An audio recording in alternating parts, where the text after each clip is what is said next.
श्री राधे। हरि ओम।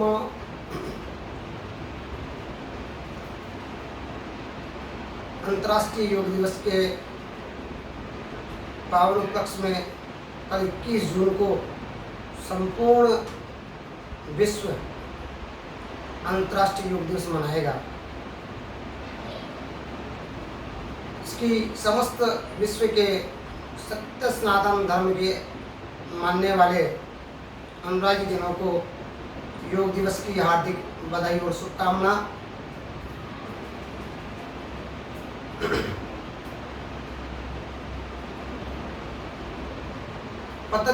महर्षि पतंजलि द्वारा प्रतिपादित योग शास्त्र अत्यंत प्राचीन है। जिस प्रकार वेद अपूर्ष्य तो वेदा, अपूर्ष्य ग्रंथ वेद हैं, वेदांग षड्दर्शन, इनके अंतर्गत ही योग दर्शन भी आता है। महर्षि पतंजलि इसके प्रतिपादक हुए हैं। प्राचीन ऋषि मुनियों के पास ही ये ज्ञान सुरक्षित था। पहले संत महात्मा विद्वान लोग इसको जानते थे। सब यम नियम, आसन, ध्यान, धारणा, समाधि, सभी प्रकार के अष्टांग योगों का परिपालन करते थे। वर्तमान में स्वामी रामदेव जी ने इसको समस्त विश्व में इसकी अलग पहचान बनाई है और देश में नहीं, इसको विश्व स्तर पर एक अलग पहचान दिलवाने में स्वामी रामदेव जी सफल हुए हैं। भारत सरकार का भी पूरा सहयोग सत्य सनातन धर्म के प्रचार प्रसार में रहता है और इसको अंतर्राष्ट्रीय योग दिवस के रूप में पहचान मिली। इसके लिए स्वामी रामदेव जी और भारत के यशस्वी प्रधानमंत्री श्री नरेंद्र मोदी जी का पूर्ण योगदान रहा है। और आज भारत का योग देश विदेश में, गांव गली में, नगर में, शहर में, सभी जगह प्राय प्रातः काल में हम आप सबको देखने को मिलता है। छोटे बच्चे से लेकर वृद्ध व्यक्ति तक सभी नित्य प्रति अपनी जीवनचर्या में योग आसनों को समावेश किसी न किसी रूप में लेकर उसको स्वास्थ्य लाभ ले रहे हैं। हमें जो प्रस्तुत योग स्वामी रामदेव जी ने ये प्रस्तुत किया है वो योग का एक प्रकार है। आसन, लोम विलोम, प्राणायाम, ये वस्तुतः योग की परिभाषा है चित्तस्य वृत्ति निरोधः। चित्त की वृत्तियों का निरोध करने का नाम योग है। हमारे चित्त की वृत्तियाँ स्वाभाविक रूप से काम, क्रोध, लोभ, मोह, मात्सर्य, ईर्ष्या, द्वेष, दंभ, व्यभिचार, इन सब वृत्तियों में हम आप सभी प्राय संलग्न होने का प्रयास सहज में ही करते दिखाई देते हैं। इनकी वृत्तियों को नियंत्रण करके, चित्त की वृत्तियों का नियंत्रण करके हमको यम नियम, ध्यान, धारणा, समाधि के द्वारा अपने मन को, चित्त को संयमित करके अपने स्वास्थ्य को लाभान्वित करते हुए परमात्मा को प्राप्त करने का नाम योग है। योग का मतलब स्वाभाविक रूप से जोड़ना है। इस आत्मा को परमात्मा के प्रति समर्पित करने के लिए योग्य बनाना और उसी ओर जोड़ना, अपने को ऊपर की ओर उठना, जीवन को एक नवीन सोपान की प्राप्ति हो सके, जो स्वाभाविक रूप से इस जीवात्मा का मुख्य ध्येय है। ये आत्मा परमात्मा को प्राप्त हो, उसकी मोक्ष हो। उस ओर पहुंचने के लिए प्रथम पाठशाला यही है कि हम चित्त की वृत्तियों का निरोध करें।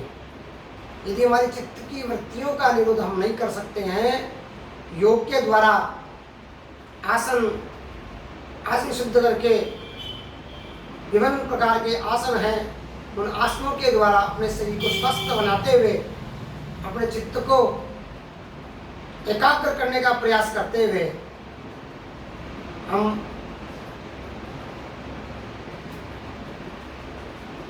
ऊपर उठने का विचार करें। ऊपर उठने का अभिप्राय जीवन में अपने लक्ष्य को प्राप्त करना। लक्ष्य क्या है? लक्ष्य इस जीवात्मा का मूल रूप से परमात्मा को प्राप्त करना ही सर्वोपरि लक्ष्य है।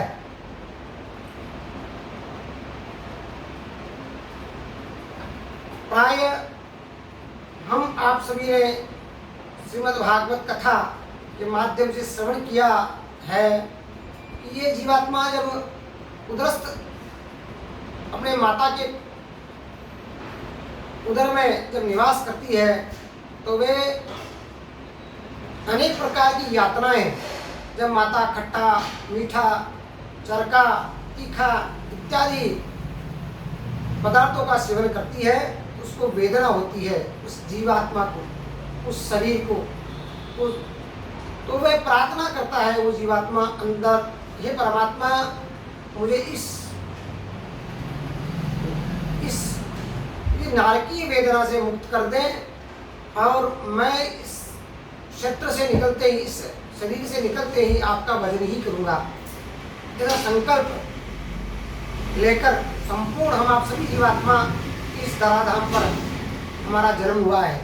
इस मृत्यु लोक में हम लोग आए हैं तो ये प्रतिज्ञा करके आए हैं कि हम उस परमात्मा का यजन करने के अलावा अन्य किसी ये जो भगवान की माया है इसमें लंबित नहीं होंगे, ऐसा हमने वचनबद्ध हुए हैं। लेकिन ये भगवान की माया बड़ी विचित्र है। इसमें आने के उपरांत हम लोग मूल रूप से जिस उद्देश्य से हमारा जन्म हुआ है उस उद्देश्य से विस्मृत हो जाते हैं और अन्य कार्य हम लोग करने लग जाते हैं। ये एक स्वाभाविक क्रिया है, ये सभी के साथ होती है। कुछ पूर्व जन्म कृतम पापम व्याधि रूपेण गच्छति, पूर्व के जो संस्कार हैं उनका भी हमारे जीवन में बड़ा योगदान है आगे बढ़ने के लिए।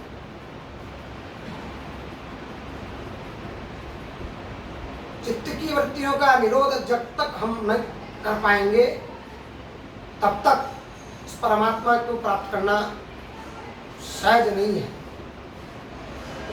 यह परमात्मा को प्राप्त करने का एक मार्ग है। इस प्रकार अन्य संप्रदाय, अन्य धर्माचार्यों ने विभिन्न पंथ संप्रदायों का प्रतिपादन किया, अपने अपने सिद्धांत का प्रतिष्ठापन किया परमात्मा को प्राप्त करने के लिए। इसी प्रकार महर्षि पतंजलि ने भी अपना सिद्धांत का प्रतिपादन किया कि चित्त की वृत्तियों का यदि आप निरोध करते हैं तो आपका योग उस परमात्मा के साथ होना संभव है। योग का मतलब जोड़ना, ये आत्मा परमात्मा में विलीन हो जाए। जिस प्रकार मोक्ष की सायुज्य मुक्ति को प्राप्त हुए भगवान, ये जीवात्मा भगवान की कृपा से, इसी का नाम मूलतः है योग है। हम लोग आप सभी ये आसन को योग मान रहे हैं, वो केवल रूढ़ार्थ में है। ये योग का एक प्रकार है, ये ही मात्र योग नहीं है। योग अष्टांग योग की पूरी प्रक्रिया है। उसके अंतर्गत आसन भी अपने आप में योग है।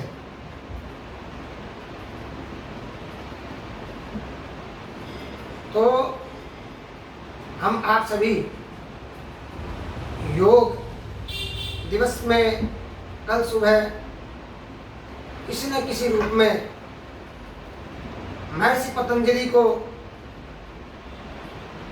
प्रणाम करें, उनके प्रति कृतज्ञता व्यक्त करें कि आज उन्होंने ही हमें ये योग का ज्ञान का दान दिया है। उन्हीं की कृपा से ये योग हम आप सभी को प्राप्त हुआ है। वर्तमान में स्वामी रामदेव जी ने इसको प्रसारित किया है, वो भी धन्यवाद के पात्र हैं। उनके प्रति भी हमको कृतज्ञता व्यक्त करनी चाहिए। और सभी जो गांव नगरों में छोटे छोटे ढाणियों में, गांवों में योग की कक्षाएं लगा रहे हैं, योग शिक्षक निस्वार्थ भाव से प्रातः हम आप सभी देखते हैं गांवों में भी 5 बजे 6 बजे उठकर निस्वार्थ भाव से एक जगह इकट्ठा होकर वे लोम प्रतिलोम प्राणायाम और आसनों के माध्यम से लोगों को स्वास्थ्य के प्रति सजग कर रहे हैं। ऐसे योग शिक्षकों के प्रति भी हमें कृतज्ञता व्यक्त करने का कल दिवस है। पुनः संपूर्ण विश्व को अंतर्राष्ट्रीय योग दिवस के उपलक्ष्य में मैं आचार्य देवेंद्रदास देवानुज हार्दिक बधाई और शुभकामना देता हूँ। हम आप सभी योग से आयुष्य आरोग्य की अभिवृद्धि करें और हमारे स्वास्थ्य को लाभान्वित करते हुए हमारा जो पूर्ण लक्ष्य है परमात्मा को प्राप्त करना, उसके प्रति हमारा भाव बने। हम काम, क्रोध, लोभ, मोह, मात्सर्य, ईर्ष्या, द्वेष, दंभ इन सब विकारों से मुक्त होने का प्रयास कर सकें। इसी कामना के साथ मैं आप सभी के श्री चरणों में यथा योग्य अभिवंदन करता हूँ। और जयतु भारतम, जयतु संस्कृतम, वंदे मातरम। जय श्री राधे।